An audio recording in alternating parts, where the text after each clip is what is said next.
ultimately that brand, they're going to get more traction and that code used and more money spent if I have 100,000 followers rather than if I win first place at one show. Fitness is all about Instagram more so than anything else. That's always what I say to clients or people who are interested. If you want to take it to the next level, that's what you got to do. If you want to just look good on the beach, don't do it. It's not worth it. But who am I to say what is worth it?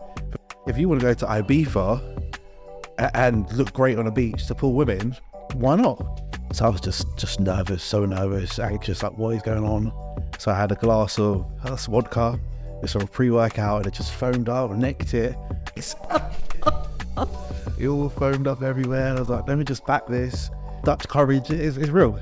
So I just went on stage and just smiled, you know. I've seen so many people take steroids without the same level of training, without the same level of nutrition, without the same level of like experience and time in the gym, and they don't look any bigger than I do. The moment she's told you, I'm going to do this with or without you, how are you feeling in that exact moment? I was looking at people that were like, in the early days, I was looking at people that were quite successful, i.e. they were getting the most amount of business and this and that. And then I was looking at what they were doing, and behind the curtain, you ended up seeing like these guys really didn't know what they were doing. They were kind of like literally sending out the same plan to every single person. And even worse, for the coaches that ran assisted programs like with steroids and stuff, they were running them on the same site, every single client on the same cycle. Some of the bikini girls, you then like, you hear about what things that they've been taking and you're like, whoa, that's more than what a guy even would take. And so I started to get this pattern of like this very ego-driven sort of, all I want basically is people to listen to me, and that's all I care about. And if I speak confidently enough, I'm going to find enough people that have a low enough sense of self-worth that they're just going to buy into what I say because I'm saying it confidently. I get a few people that were already like genetically quite gifted or already coming in with really good work ethic. I get these great results with these 2 or 3 individuals, but the other 97 people that I coached didn't get nowhere. But I'm going to keep pushing forward these 3 individuals, and it's going to make me look really good. That's all you have to do, because I've been like, obviously I go to loads of shows and you'll see a coach have maybe 5 clients on stage, but you go to their story, they've already had 3 athletes on stage that day and they've come, you know, top 2, top 3, and the other 2 are not spoken about. But then if you're not at the show, nobody knows. So you're just thinking 3 out of 3, all in the top 3, job done, I'm going to go sign up there. But there's so much more to it than that. I was watching, I mean, like I said, I've not really been in the mix for some time, but based on the conversations that I've had, it sounds like not much has changed in that regard. People are still kind of running the same gambit of like, and people are being hired based off of that sort of placings and reputation, rather than any due diligence being like, okay, how do you actually coach people and what have you got advice for me? It's like people want to join the cool club.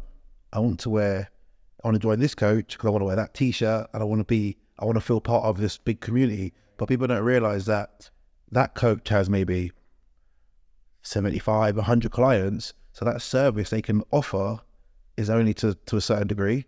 And then when you look at it, they will give the better, when they respond within 10 minutes, that's to their top tier athletes, the ones who are on YouTube, the ones that are winning shows, the ones that are pros, and then everyone else I feel like just they're fools underneath. Do you know what's crazy is that what you just said is you kind of hit the nail on the head. Everybody just wants to be part of the cool club, and everybody wants to it became a lot more about social media clout than it did about bringing your best physique and winning shows. And I think some of the older school bodybuilders, and especially the open bodybuilders, have had that criticism of some of the other categories because it kind of brought all of that energy into the sport, where it kind of became more about how I'm less interested in winning shows now. As long as I'm doing good enough on social media, I'm going to turn up, I'm going to tick the box, but that sort of Dorian Yates level head in the dungeon grit isn't really present in mindsets anymore. And I guess we were just talking about that without mentioning any names. You've obviously been working with some people and you've probably been experiencing some of that. Sponsorships, money, engagement, followers. No one really cares how well you place to a certain degree, but people have to compete to stay relevant. Lots of sponsorship deals have in their contract maybe compete once or twice a year, wear the product, just and the other. But ultimately, that brand, whichever it is, selling supplements or whatever it is, they're going to get more traction and that code used and more money spent if I have, 100,000 followers rather than if I win first place at one show. So it's all about fitness. Is all about Instagram more so than anything else. Honestly, it seems to be that way. I appreciate there are still people competing because their own personal individual thing is like, actually, no, I want to get a pro card. I want to compete at the Olympia. I want to be, Mr. Olympia, Miss Olympia, or whatever. And there's going to be a handful of those people still, right? So I don't want to like dismiss or discredit that those people still exist. They do. But you're right. As a whole, it massively has come very much about how big can I get on social media. And I'll be honest, even I sometimes will look at it, right? I don't really coach competitors anymore, other than just like one person. And sometimes I'm looking at it like, yeah, like there is a bit of opportunity here.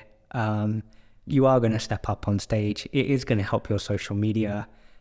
In turn, that's going to help my social media as well. That's the reality of it. We're looking at people who are similar to you and like where you're about to head, they're already at. And so I can see this person from the UK, men's physique pro, has ended up qualifying and competing at Olympia, has 100,000 followers. Is that going to be significant to his business opportunities? Is that then going to make his life better? Most likely, yes, it is. Is that also then on offer for you? Potentially, yes. And whilst we want to bring the very best package, and whilst we do want to compete at the Olympia, and we want to see how we fare up against all the other pros, there's also that bit that's also exciting. And so I'm not going to sit here and be like, oh, it's terrible that these people are like really into social media, isn't it? Because I too am getting my eyes lit up by it. It's all part of the game. Even like this podcast, we want traction, we want people to see you wanting to go out there. That's what it's about. But something you said there, as a coach, when you get the athlete, but when you join the club, so if I join a bigger, well-known coach, he shares my posts on his page and he's got more followers, so I get more followers. So it all works together. So as a coach, if I have a bigger athlete, he posts me. So it all works together rather than it being just about the result, the service, and ultimately working with a coach is normally a long-term thing, I think, to get the best result. Yeah. And it's about building that relationship where, so like my coach knows, what my home life is like, what I go through, what works like, because it all paints a picture into like what I provide on stage. It's so much more than just, training, cardio, nutrition. That's the plan, yeah. But the service is understanding that person's life and what is going on. I think it's, not having enough time with working with somebody. Like, people don't always understand that. And there's a lot of like coach hopping that's kind of gone on. And the coach hopping seemingly seems to be driven by like who's got a better reputation that's going to help me win shows, as opposed to who's actually going to get me a better physique. You're going to get like, even if you're working with somebody right now who maybe this season, they made a few mistakes and it could have been a bit better. But guess what? That coach now knows about those mistakes. They can now next season tidy that up and like help you bring a better package. But yeah, you're right. Hani Rambod. I've never understood Hani Rambod and FST7, quite frankly. I don't get me wrong, I respect Hani Rambod. Like, you listen to him talk, he's quite an intelligent person. But it does seem like a lot of people have ended up working with him just because there's based on reputation, there's just a more likelihood that you're going to do better at shows. But I don't actually know. So I want to say that. Argue though, because he's got #1 and #2 in the world at the moment. I mean, he's had like every champion. And then he's got, obviously, classic. He's got C-bar. Yeah, so I don't know if he's had a men's physique. Jeremy Buendia. Oh yeah, they were together for ages. Yeah, I wonder what happened there though, because Jeremy went to someone a lot smaller, a lot less known. I think one of the things that people overlook is attention. So one of the, like I probably have, so the one guy that I work with is arguably one of the most exciting prospects in the amateur division right now. Very likely should have turned pro years ago, is probably very likely going to turn pro. How he does at pro level is a whole different story altogether. But any coach out there, no matter what level they're at, is going to want to work with this guy. They're going to take one look at him and say, man, that is going to be very good for my career. This guy looks insane, crazy potential, already got like shows behind him, already proven British champion multiple times, already placed extremely highly at Arnold Classic. Why is They need to know his name now. They need to know his name, because anybody watching this right now, they all know who he is. all know who he is. Mete Nyamba, and that's probably now going to be like a bunch of people like, yeah, let me DM that guy. I don't really mind. I'm not trying to be a prep coach. Mete is like one of my closest friends, and we've been very, very, very, very close friends for a very long time. And admittedly, the reason that he works with me, one, is because we've worked together for 5 years, so I have a really good understanding of him, his body, how he trains, and we just have that communication and that relationship. But there's also the advantage that I'm he's my only client. Who else do I have to Split. If you had 100 clients, you got to split that time you spent with him 100 ways. And some people who are newer to the game require more attention, more, oh, can I do this, or can I eat this? I'm out here, can I, they require more time. So the service obviously gets, diluted with the more and more people you get, especially when you've got a full-time job, maybe you're prepping yourself, you got kids, you got a wife, this. How do you do it all? And that is a good question. And I always used to sit there and wonder, because at most, even at my like heyday, I had maximum like 30 clients, and of that, only probably like 18 of them were like the bodybuilding prep clients. Yeah. And then the rest was just me as a personal trainer in a gym. And the personal training in the gym was a lot easier to manage. Oh yeah. There's not any back and forth going on. I'm just seeing them for their sessions. They have completely different goals and outcomes. It's not even bodybuilding or aesthetic or physique related. And that service is separate. So even at 18, and I was getting run into the ground, I was getting burnt out, I was losing my mind, my phone is going off. Like I'm sitting there with my friends for a dinner that I very rarely ever do. This thing's going off every 10 seconds because people are like constantly needing to ask questions that really they didn't need to ask, but they're feeling anxious because that's what most people do, and I'm their outlet for that. So the idea that somebody had 100 clients, I was like, there is no way you are like actually coaching 100 people. So the higher level athlete you get, kind of the less time they should need. It shouldn't be a case of, look, here's your food, here's your training, go and do it, check in. And the majority of, experienced athletes should be able to do that. And then obviously as it filters down, the more they need, the more attention, a newer athlete would need. So the higher reputable coaches obviously get higher clients, but then the ones who are expecting a service are not getting it. So like you said earlier, people are just coach hopping, and then you find people are coach hopping thinking the grass is greener, and you say, oh, that guy works with him. No, now he works with him. Oh, now he's back where he is, because it's a lot of the same thing. Until you are that IFBB pro or that YouTuber or that Instagrammer who's bringing in that, that engagement to that coach's page, are you really going to get the service that you need. I would say you're definitely going to get overlooked, and this is why I call it the gambit, because what it looks like from the outside, and I can't say this for certain, maybe you know a little bit more than I do, is you're a coach, you've got a few big names that you don't charge any money to, and you coach them for free. They then obviously are posting you and putting you out there, like your client is Andre Dieu. I think that's how you say his name. I don't know how you say it, but I know you mean. It's all good. And then he's got, I don't know, millions of followers. So now every day you're waking up, you've got like 100 requests for coaching. You're turning around saying, right, yeah, it's £1,000 a month, or it's $5,000 for this package. And out of the 100, 95 can't afford it and 5 people can.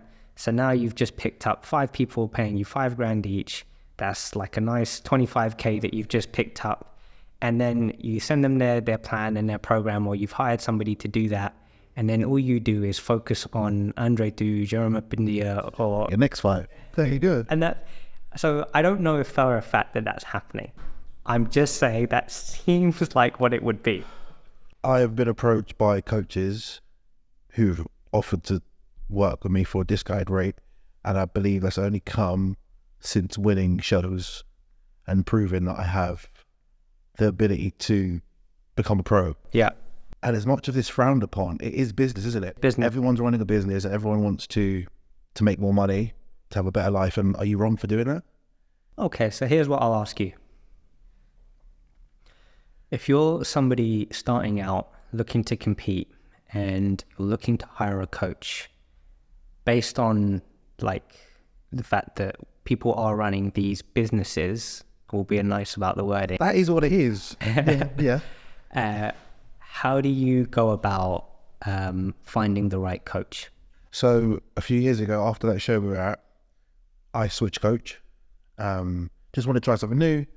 My previous coach wasn't coming to shows and this, that, and the other. It wasn't like his bodybuilding wasn't his main drive anymore. So I messaged a lot of people, and based on their responses, I decided who I wanted to go with. So some people would copy and paste a message back to you, and you could tell, you can feel it's not personalized. Yeah. Or it's just one that they've got, after an inquiry, copy and paste this to that person. And then you message again. It's like, it's not personable. You don't realize it. Just in their funnel. I've just won a show. I've just won a sword, and you're copy and pasting. Fair enough. Somebody else, you're speaking to like PAs. You're not speaking to the actual coach. So it's hard to understand. How can I work with you if I don't know what you think of my physique, and I don't know where you believe I can take it? Because I wanted to be a pro at the time. So I was like, you have to believe in me. I don't need your PA to believe in me. I need you to believe in me. Not only believe in me, but like confidently, realistically say I can do what I want to do. Yeah. I'm not saying I wouldn't work with you if you didn't think so, but I need to know your opinion, quite simply. And then how I got to my coach was message him, and he's like, let's jump on a call. Simple as that. And he gave me his time. Whereas the other people, quite a few others, I haven't even given you money yet, and you're not giving me a service. So what's going to happen when I give you my money? So if I start paying you 200, whatever it is, per month, why would you give me more of your time when I haven't given you money yet? So that quite nailed it down. He called me, we had a chat for quite a period of time, and we just got to work, and I've been with him for the last 3 years. I would probably be quite curious about another coaching case that you had. And so I've had one of your clients on the show already, and it was a bit of a different case, because it was bodybuilding, it was prepping for a show, but it wasn't necessarily prepping for a show to win the show or to turn pro. And honestly, I can't imagine what it would have been like to be in this situation, even though I had previously trained this individual myself for years, and I'm so glad it wasn't me. But yeah, destiny. It was, my brain is not working in terms of times because of lockdown. I believe it was lockdown. We met up, and we just went to like a park where you can meet outside or whatever at this point. And we had like a picnic or whatever. We just ate whatever. And she's like, she's got this appointment. I'm like, no, don't worry about it. Like, don't think about it yet. Don't think the worst in terms of being positive with cancer. It's like, just, because there's no point stressing unless you know. And obviously saying that he's not going to stop you stressing, but trying to ease her. A few days pass, she got the results. I want to do a show. So my first thought is like, are you sure you want to do a show? Like, kind of let's not do it sort of thing. Like, just focus on your health. Make sure you do the things that you want to do in life. Just enjoy yourself. In short, she come back with basically, I'm going to do it with or without you. So I was like, obviously I'd rather, you know, help a friend and know that I'd give her the attention that she requires than go to someone else who may not have the time, effort, empathy to support her. Let me just stop that for a second. So she's sent you a message on WhatsApp, right? It might have been recorded, I can't remember exactly, but yeah, we spoke. You've spoken on the phone, by message, something. The moment she's told you, I'm going to do this with or without you, how are you feeling in that exact moment? You kind of feel like you're letting this person down because they need you. They need your support to get to do what they want to do.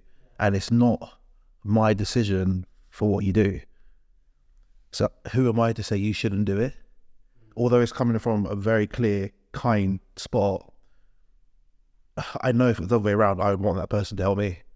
And quite simply, I would do it with or without that person as well.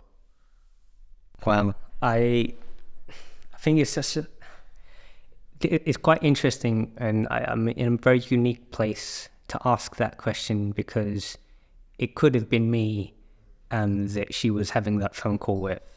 And, you know, for the context of the audience, we're talking about a friend of ours who we've both coached for bikini competitions, Destiny. She came on in a previous episode to talk about her journey with cervical cancer. Go back and watch that if you haven't checked it out already. And I just remember at the time how I felt about the whole thing. And it was weird for me because I was just like... Sorry, this is when she told you she's got a prep. You're right. Like, no, she hasn't told me, but I'm watching the whole thing, right? 'Cause she's posting online, and you know, and there is some level of interaction because we're obviously all checking in to see how she's doing, and then we're obviously like checking in with each other to be like, have you heard from Destiny? What's going on? Oh, I spoke to her. This is what's happening. So there's this sort of like network of communication happening to kind of be like checking up on the situation. Because at this point we're all like quite tense, like the hell, right? And I'm sitting there like, would I have done it? From the outside looking in, it kind of looks like the coach would be like, normally, you should do a show. You should do a show. You should, you know, find out it's completely opposite. And I think if your answer now, you're not able to answer it until she's in that position in front of you, like talking to you, asking for your help. The way I have been, I know I probably would have ended up saying, I don't think this is a good idea. I think you should just focus on your recovery. And that was me then. Me today is giving a different response, partly because I've got the benefit of the context of watching that experience and knowing how beneficial it was to her recovery process and how it helped her get through that whole journey. And I didn't understand those things back then, but I I probably would have, I think I probably wouldn't have gone through with it. And I'm very glad that you did, by the way. And I'm very glad that all of that ended up going the way that it did. And she's still with us now. And she's, it was such an inspiring journey that it fundamentally changed how I see a lot of things as a person, not just as in terms of coaching or whatever, but to know that you don't just have to be, I've got a cancer diagnosis, I'm just going to basically lie in bed and go to my treatments and roll over and wait to die. to watch somebody fight like that, what was that like, having like that front row view? You're getting the check-ins, you're regularly communicating. Regular communication, this, that, and the other, but I was always extra cautious of how much to push her, because obviously her body's going through the cancer, she needs to recover, so there's only so much you can push. So like you said before, it wasn't about winning this show, bringing the best condition, but it was about bringing something she could be proud of, as healthily as possible. I remember you at the show, and she had a great time. We didn't get a place here, but she enjoyed the journey, and even I can say for myself, when I go through preps, it's probably not the best way to look at it, but it's a psychological distraction from the outside noise. So she's got treatments, she's got this, she's got that, she's got people telling her what she should or shouldn't be doing. But the fact that she has to wake up, prep her meals, do her steps, do her training, do this, that, and the other, and check into someone and be accountable and talk to someone and take her mind off of everything else, is not always seen as a positive light, but I think it can be in some cases. Listening to that there, and obviously having listened to Destiny talk about it as well, it does kind of make me wonder a little bit about anybody who is going through a cancer diagnosis and currently dealing with that treatment, and it's quite a difficult thing to deal with. How much now, with Destiny's example, would that then apply to all of these other people? And I'm not necessarily saying a bodybuilding show, but the key things were having somebody to check in with, having something to focus on, having something to take your mind off of it. And we are starting to understand that exercise does play a positive role in cancer treatment and recovery. You guys inadvertently ended up doing this really positive thing for her without, where it was actually just about, I just want to step up on stage, before I can't do it anymore. And then as a byproduct, it's kind of like, actually, this is working out really great. How much can we then see that same application elsewhere? And I know neither of us are cancer experts to be speaking on this, but if it happened again, and let's say it was someone I didn't know so well, I still don't know if I would do that. So if someone just called me off Instagram, dropped me a DM, said, got cancer, I'd like to do this, and I don't know you, I don't know if I would be willing to do that again. I think it's a lot to take on for you as an individual, because you are like, what happens if something goes wrong? What happens if I make things worse? And even if it wasn't anything to do with you and this person passes away, you would still rack your brain like, did something I do cause that? With Destiny, obviously, it was amazing that you supported her during that time. And like I said, I don't know, looking back on it, probably I might not have done it. And if then as a result, she was going to do it anyway, but without the care potentially of somebody that knows her, right? And yeah, I think luckily in that case, she, even when she stopped working with me, she didn't just stop randomly working with me. She'd probably already, had people in mind that she knew because her main concern with me was that I'm losing interest in bodybuilding. I've obviously stated that I don't want to continue. And what I meant by that at the time was I wasn't going to be growing it or taking on new people. And it kind of got construed as I'm not going to continue working with the people that I currently had. I got a message from her saying, I don't really feel like you're going to be supporting me in the way that I need.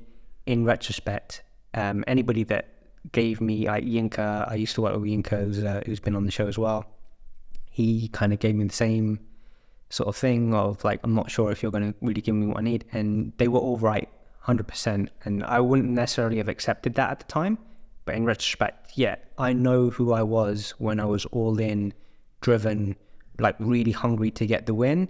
And then I knew who I was at that time. I even know who I am now to some extent, and who you need to be as a coach for that person. And in that situation of I've got cancer and I'm trying to get on stage, you have to be so in it, like from here and here and everything. You can't just be treating that person like, you know, just some client on your roster that you're getting a monthly payment from. And you also have to realize that, yes, everyone else is chasing a win. Like like you got most clients who want to compete, they want to win, or they just want to go on stage. Her getting on stage was like, could have been, you know, could have been one of the last things that she ever did. So it just meant so much more. So it was an amazing show, and obviously lots of friends and family were there. I remember. No, it was amazing, and you know, like, you know, I was there as well, and it was the general atmosphere, and it felt very serene, actually, and it was a lovely day as well. It wasn't supposed to happen. It's just something that doesn't happen, you know. And the thing about it, she wasn't like screaming, "I've got cancer," or she just went out there and did the journey sort of her own way. Tried to. I think a lot of people, even competing on stage with her, would have even known that. They would have just been like, there's another girl in the lineup, and she was just there doing her poses, doing her best, even though she was in incredible pain at the time. And she talks about that in her episode, and it's like, she had I might be wrong, but it was like the next day or the day after the operation. It was so close. Was it the following day? She was going to find, I think it was the day after, like the day after. So with the next day she had photo shoots. Yes, the following She was going to find out about whether they were going to go ahead with the operation or not. And then, because the operation was going to like potentially save her life, right? And then we found out, yes, he is going to get a confirmation. We're all really happy about that. The complications that she would have potentially experienced, that she was worried about, having to have a stoma bag and everything. Also found out, luckily, that she didn't have to have that as well. A whole bunch of other complications still. But like, yeah, it was the timing of it was incredible. Like it was... because you think she been diagnosed, potential operation, there's a show here. So we needed to use as much time as possible to be as gentle as possible to get the best result possible. So then it just became, I guess, a crazy weekend for her. How is it now? I mean, you still work with her. It's been, 2 years since that time, there and abouts. What's that journey been like with her after that show? It's been a lot more chilled out in terms of she doesn't want to compete, or I think she will again, don't get me wrong. So I know she's going to watch this on, so I think she will compete at some point, but I feel like now she's kind of in the process of just living, which is what I kind of suggested before. But you know, she's been doing a lot of traveling, she does her photo shoots, so she's just living her best life right now. We've definitely grown, so bikini won't be where we are next time. We don't have any shows in mind or any dates or stuff, but she's going to Miami, I believe, this year. So potentially next year, but we've got photo shoots and stuff like that, so we do have things to keep accountable to and keep things interesting and keep her on plan. So you're a men's physique competitor. Let's talk about that a little bit, because we haven't really unpacked that part of your journey. When did you think to yourself, you're going to the gym, and at one point did you think to yourself, you know what, that would be a good idea? The story, I say it quite a lot, but I started in football, and I just sort of fell into becoming a fitness instructor. I got it free at college, and then I got a job because a friend of mine worked at a gym. My football coach worked at a gym, so come work. And then being at the gym, I got the apprenticeship to become personal trainer because I was working it, so it was free. I was like, why not? People bodybuilding in the gym a little bit. It wasn't like a massive gym. I had no interest. Even my sister was interested in it before me. Like, why would you stand on stage naked? Like, why would I do that? Like, it doesn't interest me at all. So I trained. It was like a bit of everything. Calisthenics, not calisthenics, but muscle ups, pull ups, and just fun things, jumping across monkey bars and you know, training for strength, 1 rep maxes, bench press, squat, deadlift. How much can I lift? As much as I was mucking about, there was no training plan and stuff. I went in and I trained hard all the time. I had no structure or anything other than it was chest, it was back, it was legs. It was cool. Go in, was free. Let's lift as heavy as we can every session. And then, I did a 4-week transformation challenge for my personal training clients. So they had to take a picture of a newspaper so you could see it was at this point, and then do it again in like 30 days, do it again another time. Right. So I just got involved. I was like, let me join in. Let's, you know, make it motivational so they can see I'm in it with you. And we gave like 3 PT sessions, 3 boot camp sessions, some clothing and stuff at the time as a prize. So I've done 4 weeks just by myself. I just, you know, reduce your calories, tidy up your food, eat healthier, nothing major. Had a little 6-pack at the end, put it on my picture, newspaper, put it on Instagram. And, a few people, oh, you should compete. And I was like, sure, compete. And one of my uncle's friends had done it. He's a bit older already. He called me, and my cousin, got in contact with him, and he called me and said, oh yeah, you should do it. So 4 weeks later, just jumped on stage. I had a friend at my gym who was a bodybuilder, like big guy. He helped me. So then I did a 4-week bodybuilding prep. Couldn't pose. I couldn't open my lats. The day before the show, I'm still learning to pose because it happened so quick. I didn't have the time, and it was just like, it's just a whirlwind. I was like, but I'm that sort of person. It's like, I'm just going to do it. Like, what's the worst that could happen? And I think a lot of people nowadays, because bodybuilding is so big, they're like, I'm in off season, 2 years, 3 years off season, get as big as I can, but you've never competed yet. You might not even enjoy the process. Yeah. Just jump on stage, have a little go. Do you like it? Cool. Do your 2-3 off season.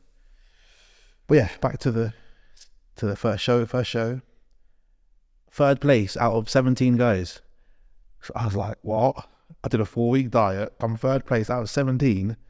And still to this day, that is kind of one of my biggest achievements. It's really weird to say, but we drove to the show with my missus at the time, and I was like, pull over, I'm going to be sick. We're in the services, she's on the side of the road, just like sick. We get there, UK BFF back in the day, queuing up. I'm like, can you hold my place? I need to go outside and be sick. And then finally registered, time to go on stage. I'm quite a quiet person. I'm not really loud, and so I was just nervous, so nervous, anxious, like what is going on? So I had a glass of vodka with some pre-workout, and it just foamed up and necked it.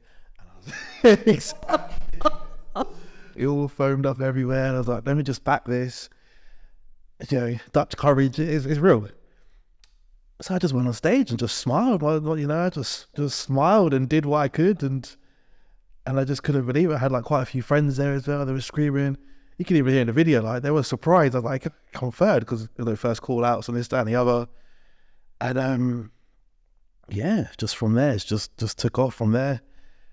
I went and had some food. I was in the restaurant. These are like really late at the time, and my coach calls me. He's like, "What are you doing?" I'm like, "I'm eating." So there's a show next weekend. Like, don't eat.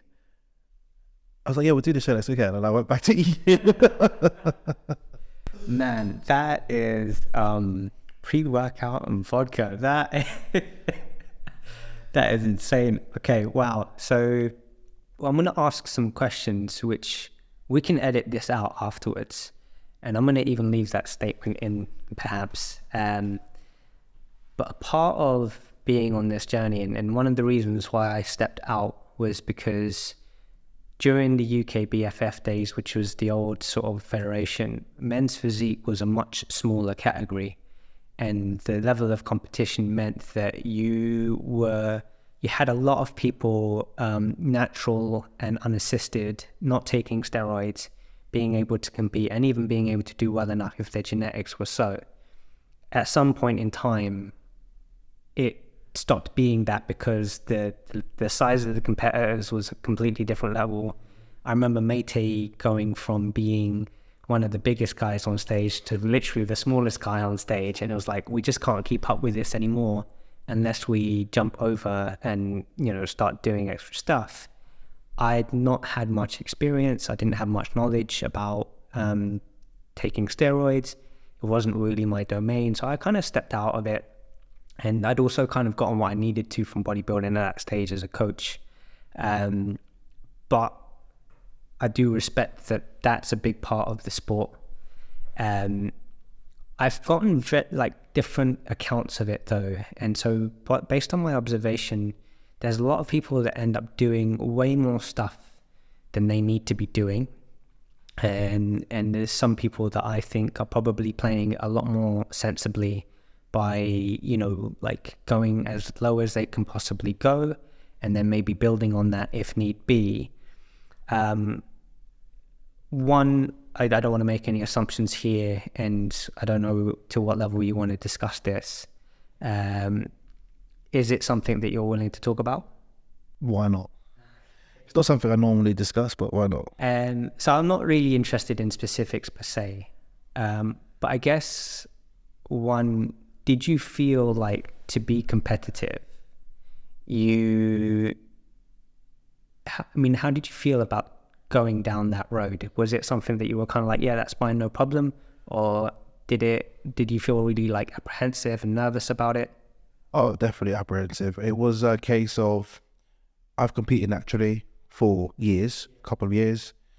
And I think it was I'm pretty sure it was the Amateur Olympia in the UK. It happened a few times, but this was the one I was like, whoa. And you look around and you're like, this ain't right. Like, everyone is so much bigger than me. So it's either you join them or I do something else. So I don't compete in anything to just be a number. When I played football, I played to win. When I bodybuild, I compete to win. It's not just about winning, but that's the drive I have. I'm just a very competitive person. There's a lot of people that mismanage their expectations when they see Hugh Jackman, when they see The Rock, when they see Ryan Terry, and none of these individuals, including yourself, are required to walk around with a megaphone and saying, like, this is what I did or didn't do. And my working theory on it is that there's so much hard work, there's so much sacrifice from training, from nutrition, there's so much mistakes and knowledge gained and everything that goes into it. And the problem with saying, oh, by the way, I also do this, is suddenly all of that stuff is completely dismissed and wiped to the side. It's like, that's why you're so big. And it's like, not really, because I've seen so many people take steroids without the same level of training, without the same level of nutrition, without the same level of like experience and time in the gym, and they don't look any bigger than I do. And I'm kind of like, it's not a magic cure-all. People will be surprised of, you know, how many people they actually know personally who take steroids. They would be surprised. But they don't know they take steroids, and they wouldn't ask because they don't look like they do. But just because they don't look like it doesn't mean they don't. Yeah, a lot of people do, yeah. You go to the gym, it's so normal. It's so normal. A lot of women do. Yeah. And then it kind of, for years ago, it was looked down on and it was frowned upon, but now it's like, it's just part of kind of the gym culture. That's why unfortunately I asked about how you felt about it, because I think we're roughly about the same age, and coming up in the gyms, it was very much a case of like, no, taboo, don't do this. If you do this, you do it like much later on down the line. Now I'm seeing 17, 18 years old, 20 years old jumping on straight away, barely even spent 6 months in the gym. And I just remember feeling like this is a very scary, I'm still scared of it now today. This is a very scary thing, taking a risk with your health, and like the narrative certainly that the mainstream media gave us as well kind of perpetuate that. And so I've grown up in that time.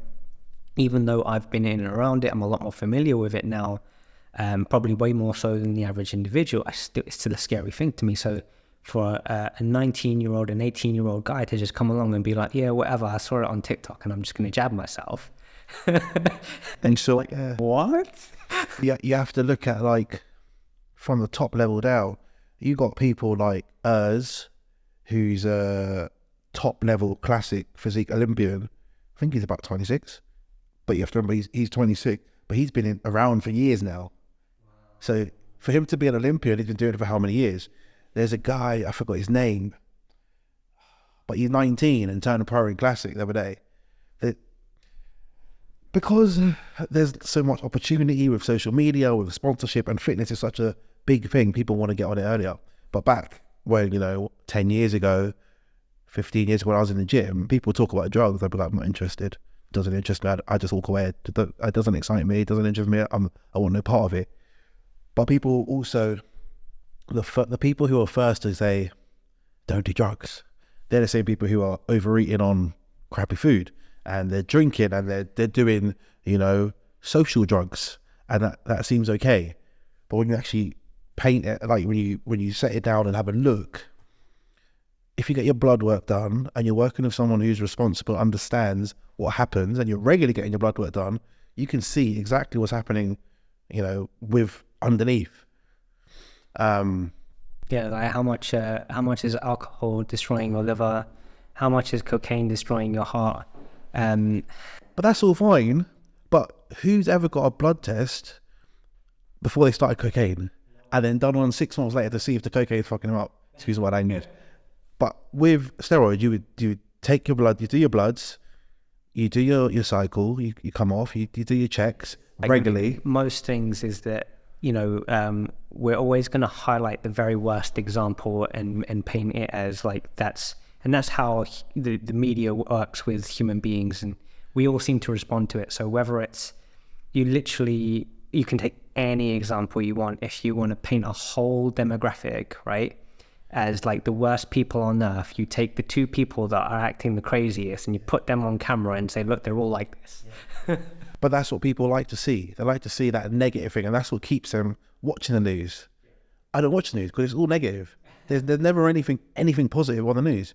So it's like, you need to do your own research, and then people need to decide if it's for them or not for them. I think the thing that I think we discussed right at the beginning, before this episode started recording, was that if you are going to go down that road, that I had a conversation with somebody who was basically trying to take bodybuilding very seriously, and I very objectively just pointed out that in order to be serious and competitive in bodybuilding, this other thing is likely to be required. So if you're like very dead certain on it, that's probably something that you're going to have to like consider here, because otherwise, naturally, even as good as you look, you're just not. You're always going to lose in the competitions. And if it's about the competitions, and the reality is this, at this stage, it doesn't make sense. I'm not going to do a bodybuilding competition. I'm not trying to be a Instagram influencer model. So to some extent, you can argue, like, for Hugh Jackman to, that sounds really bad. Nobody actually knows if Hugh Jackman takes anything, by the way. We all just... and his dealer knows. We just assume, and I'm very happy for you, Hugh, to not have taken anything. I apologize if I'm slandering you right now. But we just don't... We justify it in some outcome, in some situations, because it entertains us. And then in other situations, it's like, okay, not so much, but...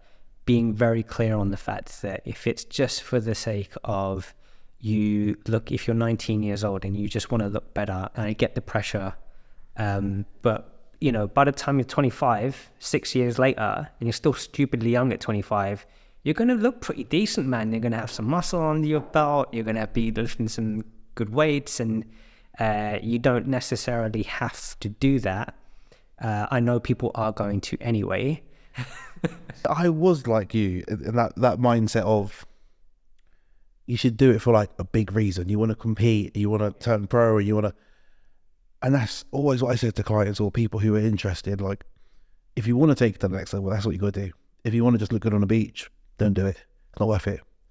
But who am I to say what is worth it? For me to stand on stage and naked in shorts is worth it. Why?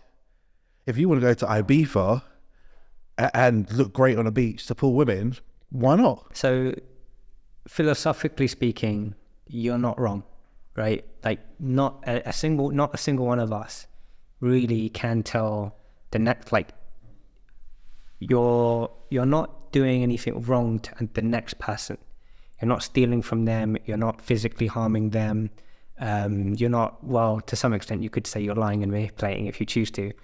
But that decision to take steroids is something that only is potentially harming yourself, and then therefore you're then the one that determines the risk to reward ratio based on your individual circumstance. I think the challenge comes from if me or you make that decision at this stage of our lives, we're probably in a better position to understand the risk to reward ratio. But if you travel back in time to when you were 21, how much are you like really making a sensible decision at 21 about the risk to reward ratio? What are your motivations, and how mature are you to actually be making a decision like that? But if you look at, like I said, mentioned Urs for one, I don't know how old a lot of the other Olympians are. If he didn't do what he did then, he wouldn't be where he is now. It is a individual case yeah. though, but like I think generally speaking, most of the young guys that I see doing it, they're not doing it to make it in bodybuilding. A lot of them doing it because they feel pressure. They are experiencing low self-esteem. They think the girls won't like them. They are. Funny you say that, right? Because you or you go to the gym even, and you get bigger, and you think all these women are gonna love you. That's not the case. You get guys at the gym like, oh yeah, I'm trying to be like you. I'm trying to be like you. What I'm gonna say is that is actually, I hear that a lot, and it's not untrue. What I think more, my working hypothesis on that as well, is that women do like muscles. They're just less vocal about it because it's not something, it doesn't work in their favor to point it out to you.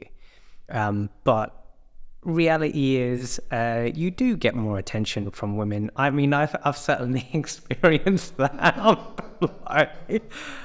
That being said, I've always kind of been a stocky, wide-shouldered. Like I was stocky and wide-shouldered from when I was 16 years old, and I was getting attention then, and I've been getting attention for the last 20 years as a result of that. So it's hard for me to kind of like know, because when I was skinny and small would have been when I was like 14, and so like it doesn't really matter. So if you are like 25 years old and suddenly you started going gym, and then in the space of 6 months you're like jacked, and suddenly you notice a big difference, maybe you're probably in a better position to talk than I am. But I think women do appreciate it, and so I'm not trying to like lend to the case, guys, you know what to do next. Women appreciate a lot of other things though, and so that's part of the conversations that we're having on this podcast is, just trying to understand that it's more than just the surface level to what determines how you make decisions about who you're sort of like engaging with romantically or whatever. But to the point on steroids, I'm not dead certain on any answers or outcomes around any of this stuff. But what I will say is, the reality of bodybuilding is we're not going to be able to see the level that we're seeing without it. I think the shift that's happened in bodybuilding is it's started to go in reverse now, because we've understood the limit of it, and we've been experiencing some unfortunate outcomes. And what I've started to see now is more talk around it, which is very important because it helps people learn more and be safer. 2, we're adjusting our expectations of even open bodybuilding, what we're trying to see. If we're talking about men's physique, classic physique is a great one because it's kind of brought it back to this. Yeah, I'm maintain a achievable look, kind of. I mean, within that scope, it's not achievable for the everyday person, but neither is men's physique, by the way. Even if you're not taking stuff, just understand that these guys are the genetic elite.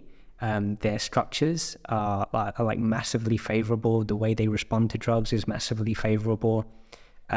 You can't just be an average bloke, suddenly start taking a bunch of stuff and hope to like really beat the best of the best.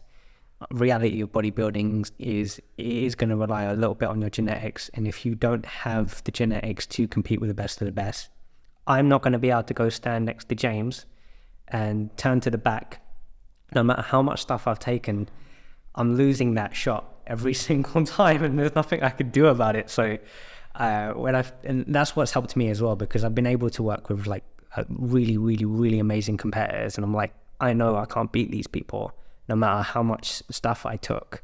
My structure relative to that person's structure, the two are, I'm just not gonna, I might win a few amateur shows. I might even scrape my way into a pro card if I go all the way to Estonia or something. Or Denmark, or they're down the road. The second I step up on that pro stage, it's like, that's the end of the road for me. It could be the end of the road for me as well. I need to see. I think you got some potential. But yeah, it's definitely a scary thing to go through, and I mean, luckily for you, it's turning into outcomes which are positive for you. So that's great. And yeah, I would say, yeah, you're right. It's completely up to the individual. I always say there's no safe way, but there's a safer way to do things. So you get your bloods done, you work with someone who understands steroid use, and you do things systematically, like you said, trying to get as much from as little as possible, and you weigh up the risks to rewards, and then ultimately you have to sit with yourself and think. You said about 19 or 21, and like, in 5 years' time, am I willing to, maybe be infertile or whatever? Are you willing to sit with the potential negative effects that could come from it? And if you are, then do it. But by all means, I'm not telling anyone to do it. Fair. James, man, that was... you know what? Before we started the episode, I was like, man, there's actually a lot of stuff I could talk to this guy about, and it was going to be tricky managing the conversation. And it always comes whenever I get to this point in the episode, is kind of like, wait, there's still so much to unpack, but I've got to wrap it up here. So I guess I'm just going to leave with one last question, and this is going to be like something I'm going to do at the end of the episode, where I'm just going to ask a question that's kind of unrelated to what we've been talking about, that maybe just encourages a little bit of introspection, because I'm like really big on introspection, and I'm trying to pick the question based on the conversation that we've had and what I think would do you the most sort of service. So I'll ask, which is pretty obvious. The first bit is pretty obvious, but the second bit might not be. What is a goal that you're wanting to achieve right now? And how do you think you're going to feel when you do? I am very aware of that question, because I go back a few years and I was chasing this pro card thinking it's going to be the biggest thing ever. And I got it. And it was just like kind of anticlimactic. So I'm aware of that now, when it's like achieving whatever it is. I know everyone says it, but the journey and all of this, blah, blah, blah. But it's so true. Chasing that pro card has been so much more fulfilling than actually achieving it. And now I'm the small fish in a big pond again, and going into prep very soon. I'm anxious, I'm nervous, and I'm like the first time competitor once again. So to answer your question, my goal is to be an Olympian, to win my first pro show. But deeper than that, I actually want to be a coach first. And I kind of use competing as a tool to leverage my coaching and what I can do. But really and truly, I only have a few years left, I think, of actually competing. But I still want to be part of the game, and I want to have a business which generates loads of, I'm not even going to say top level athletes. I just want athletes that want to work. Whether you're a newbie, a first timer, second show, whatever it is, even if it's just a lifestyle, right? But people who want to work and get whatever goal they want to do. But don't get me wrong, when I hopefully get to the Olympia stage, I hope I enjoy it more than I did the pro card win, to be honest with you. And I think being mindful of how I felt with the pro card should help me mentally along the way to the next step. Amazing. James, thank you very, very much for coming down today. Where can people find you? So you can find me on Instagram, JamesWalters_IFBB Pro, and it's the same on YouTube. If you want some coaching, it was a cheeky plug. Drop me a DM, and yeah, let's get to work. Awesome. I'll add those links into the description. Thank you so much. Thank you for having me. Hopefully we'll catch you on another one. Definitely.